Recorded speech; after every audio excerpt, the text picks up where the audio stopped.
Hello fellow egoists, welcome to today's video where we'll be analyzing chapter 256 of Blue Lock Contradict the Contrary? I don't know, man. Anyway, as always, we'll first start with field analysis, so I'll have the animation play out, talk a bit about how I animated it and some subtle details, and then we'll head on to a narrative analysis, and then we'll do a predictions part for once. For next chapter, because there's a lot to unpack, so yeah, let's just head straight into it. So the first thing I wanted to talk about is the fact that in here we're seeing first Karasu with a press from Kiora, but if we look at the last chapter, we actually had how is it called? Charles and Shido in the final third, but now we see that Charles is actually sort of tracking back as if he was in the whole half of PXG, and then he's now coming back, and we also see it with the fact that Hiyori is right behind Charles instead of being right in front of him where we left off in the last chapter. So this does seem to confirm that what we're seeing of the matches are actually sort of highlights. So while the action is continuous, the action we're seeing is sort of the highlights, and it's not everything, right?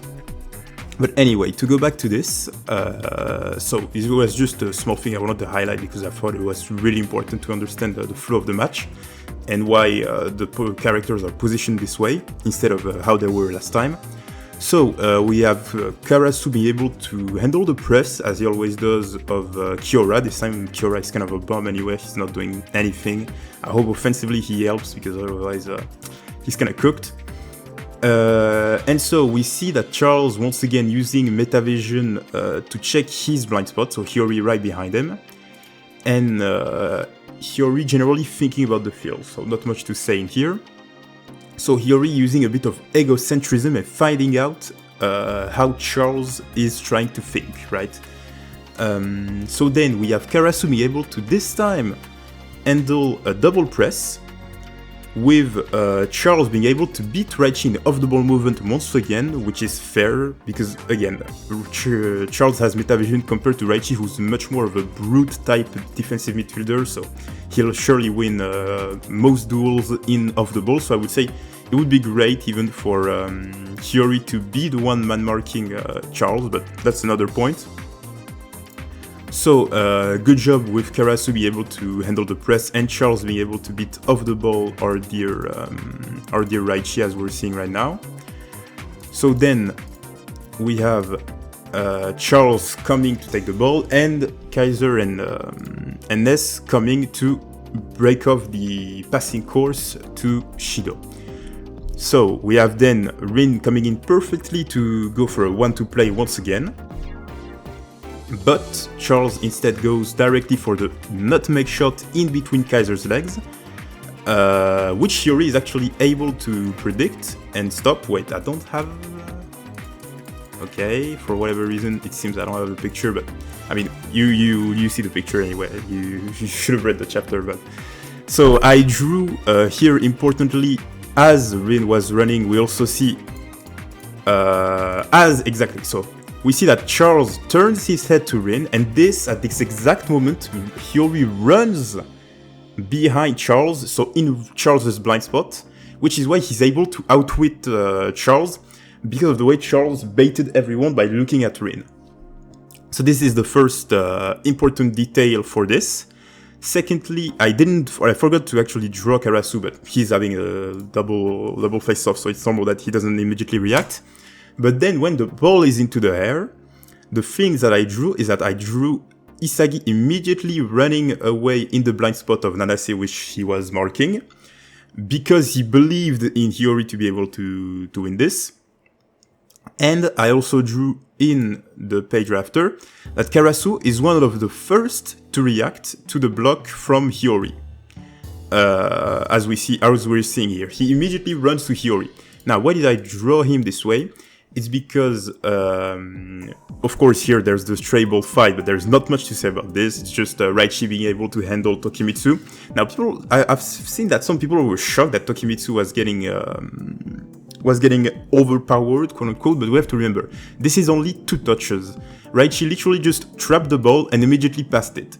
So there wasn't much for, how could I say, Tokimitsu to do, especially since he was coming from behind. If he came from the front or something, it would have been easier, right? But he came from the back, and it's hard to steal the ball that way, right? So good job on Raichi, especially since we know he was able to even hold off our dear Snuffy, so it's totally normal for him to be able to at least handle the pressure from a Tokimitsu for only 2 touches, which is immediately trap the ball and then pass. So it's really not that insane, let's say. So then we have Hiyori trapping the ball. Now I did do a bit of an error in my animation. As we see, Hiyori is actually past the halfway line, but because I was sort of in my head while I was doing all of this, he's there. But keep in mind, just tell yourself that okay, Hiyori is actually a bit further than this. And so now, why did I make it so that Karasu was the one reacting immediately as Hiyori stopped the ball? Is that we see actually Karasu with the black sclera, which shows a character using their reflexes. So basically, Karasu reacted by reflex the moment the ball was in the air to immediately catch up to Hiyori. And now we get to the part where people are thinking that Hiyori is OP as hell. And he is, but he's not that OP. I'll explain, because I want to explain a bit of how he was able to break that triple press. The important thing is that first, Karasu only stops the momentum of Hiyori, and then the others are trying to catch up to block off Hiyori. But the thing is that we're seeing that Hiyori actually has a lot of space to do whatever he wants. So as we see, they're coming from the back, etc. But Hiyori has a lot of space, as we're seeing, to be able to actually shoot off.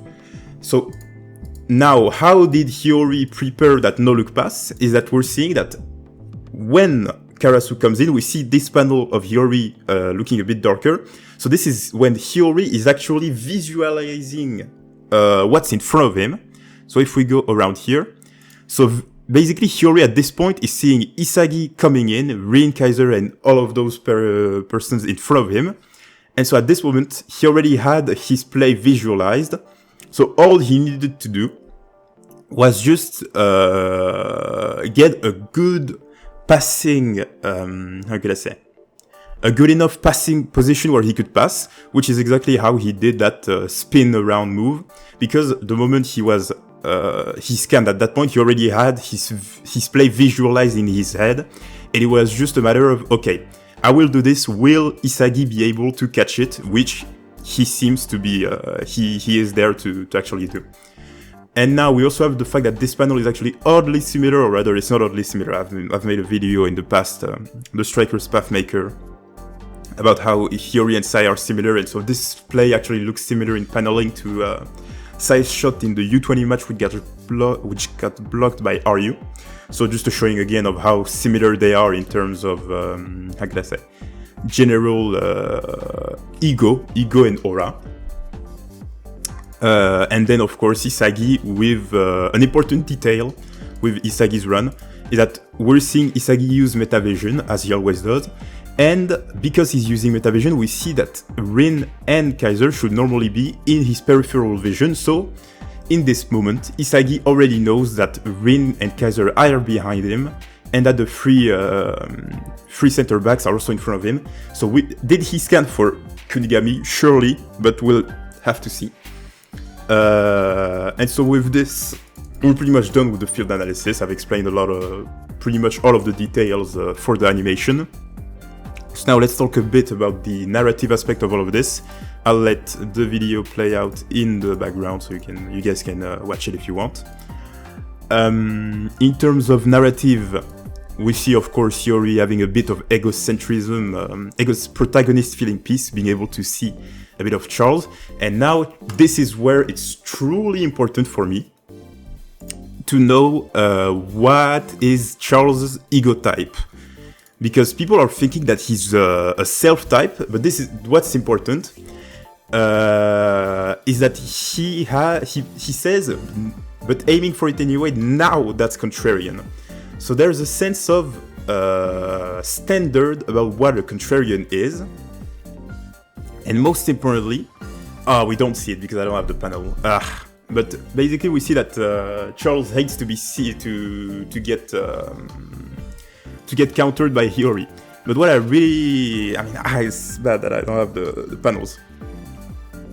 But what's really important for me is that basically for Charles, his ego type will be decided by when he gets figured out by Hiyori, what will he do?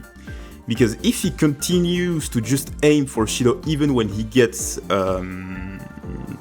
found out, it would be a trait similar to one of a self-type, in the sense that he only wants to follow his own feelings, and he will do whatever he will do whatever he wants, no matter how the world works.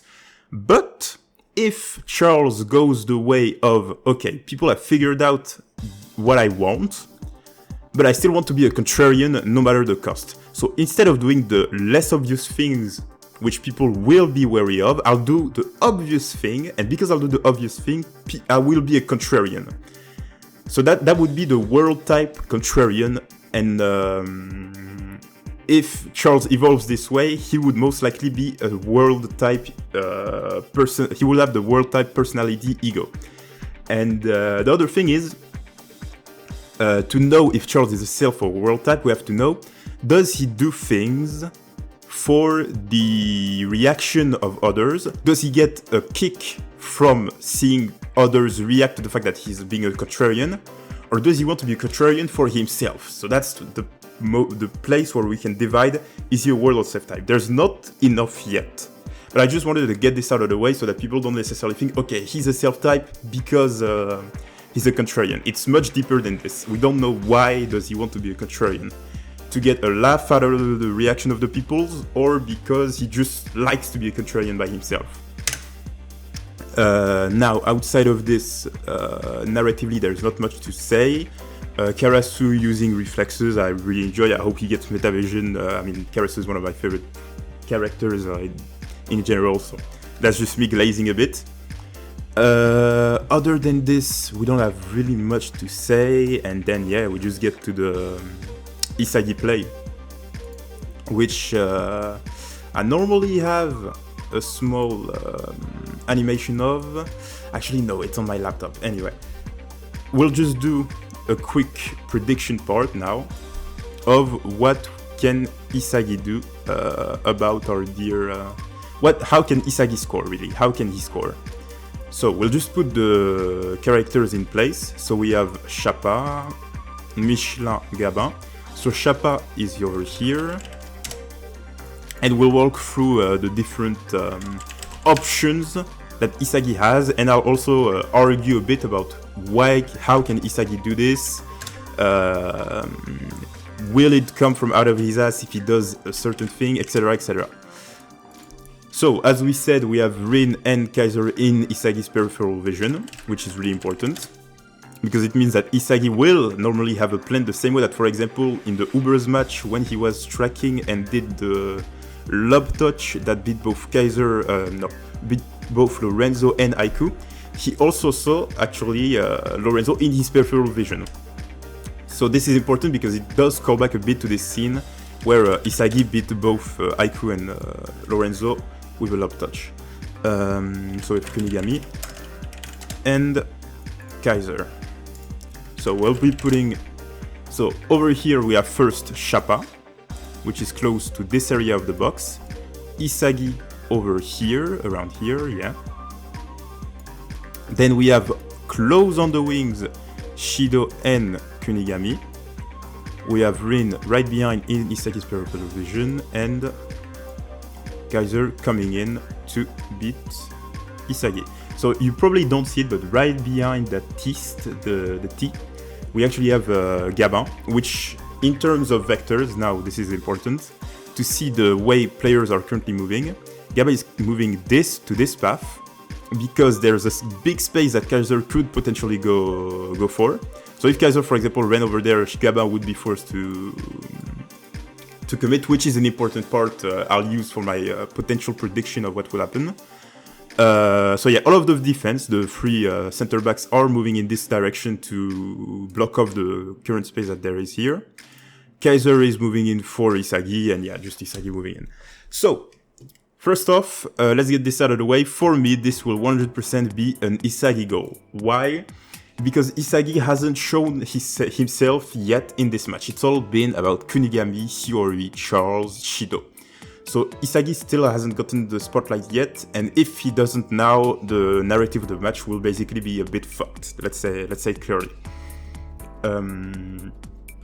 And yeah, just Isagi needs the spotlight right now, and also to get Rin even more frustrated for him to awaken his original ego. He needs frustration, so seeing Isagi score and being unable to stop Isagi will be a big move forward for Rin in terms of frustration and general thing. And so, we have Isagi with the ball over here. What can he do? So we have to remember what are Isagi's weapons. We have a lob first touch, which he used in the Ubers match twice, first against Aiku and then another time against Aiku and Lorenzo. He has his fake shots again, which are the basis of the lob touch fake shot that he used. He has his lefty and right direct shots.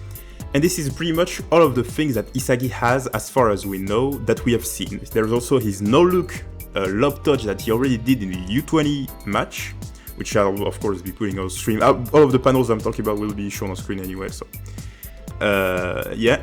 And so, what can Isagi do in this moment? So there are multiple options. Isagi can first off, in my opinion, the best option he can do right now would be to fake a pass to Kaiser. So fake a pass to Kaiser to get the defense to commit on Kaiser, and then pass back to Kunigami with a lob touch. So a mix of a fake pass into lob touch, the same way that he did a fake shot into lob touch in the Ubers match. And then, because Kunigami will be put in a situation where he will be probably in an aerial duel the way that he has always been in the match so far against Shido, and generally with him being shown to be really good in aerial duels, Kunigami will be put in a position where he can beat Shido, and at the same time a position where we have Isagi, him being put in a situation where he can use his ego of wanting to beat Shido, not only that, but beating him his own way, which would be, in this case, to repay the debt that he has to Isagi. Because when we look at the panels where Isagi is thinking about Kunigami's ego being still shining and burning, we see the panels of Kunigami first getting a goal from Isagi's assist and then repaying Isagi back by not only saying thanks, but also giving him a stake. So if Isagi passes to Kunigami, it would put Kunigami in a position where he can pull off his best by beating Shido and paying back the debt that he has to Isagi, which is in his ego, in his moral code. He is an emotional being.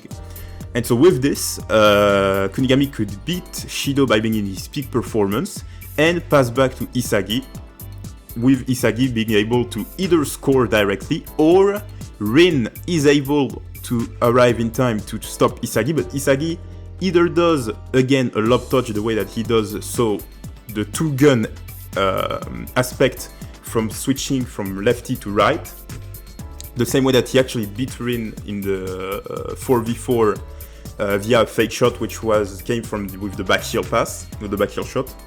Or either way, I'm sure that Isagi can beat Rin a lot of ways through this.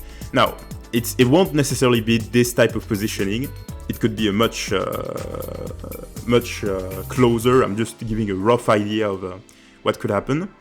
The other thing is also that Isagi must have evolved his lefty shot, because the last time that he got blocked by Aiku, what did he say? Currently, I can only use it when I'm free and when I have an open course. So now that he has upgraded his lefty shot, he should be able, potentially, if he gets blocked by Rin, to be able to shoot past Rin, even with his lefty shot or righty shot, because he'll be able to this time handle the pressure, because he will have gotten a 20-day break, which is really important. We haven't seen yet the fruits of that 20-day break for Isagi. So yeah. So this was the option of Isagi fake passing to Kaiser and then lob touching to Kunigami, but we could also get something where He immediately tries to go with a lob touch over the defenders, but the problem is that even then there is Gabin, who's in the back, who would be able to react to this. So then we could, quote-unquote, potentially get another lob touch over Gabin, but then there's Rin, Kaiser, and the likes coming in, and most importantly, we don't have the aspect of Kunigami beating Shido, which is a big point of the best, X-best triple flow chemical reaction. So either way, Isagi will be forced to pass to Kunigami and use Kunigami's best on the narrative level if he wants to score. And I can't see Kunigami scoring with an assist from Isagi because Isagi's best simply isn't that type, since Isagi's best is always about scoring. Even if he used his bet in the main shine match, it was because he lacked yet the stats to actually be able to be a striker. But now, after the Ubers match, after this match where all of it is about Isagi surpassing the others and finally becoming the best, if Isagi gets an assist, the consequences will be dire for Isagi as a character. On the biggest stage, not being able to score, that's equal to, and forcing an assist, that'll doom Isagi to being just to not being a striker really. So yeah, those are my thoughts for next chapter. So Isagi passes to Kunigami anyway. Kunigami passes back to Isagi by beating Shido in an aerial duel, and this will be how Isagi will be able to score with maybe Rin or Kaiser or even both coming to block him, but he's able to deal with them one way or another via his lefty and right two-gun arsenal. And so that's pretty much it for this video. Not much more to say, and even if I do, because I do actually, that's gonna lie, you can just go on the Discord server of the channel to talk about it a bit, or directly in the comments. It'll always be a pleasure to respond to people who want to have a discussion, and so yeah, I won't keep you guys further. Have a great one, fellow egoists.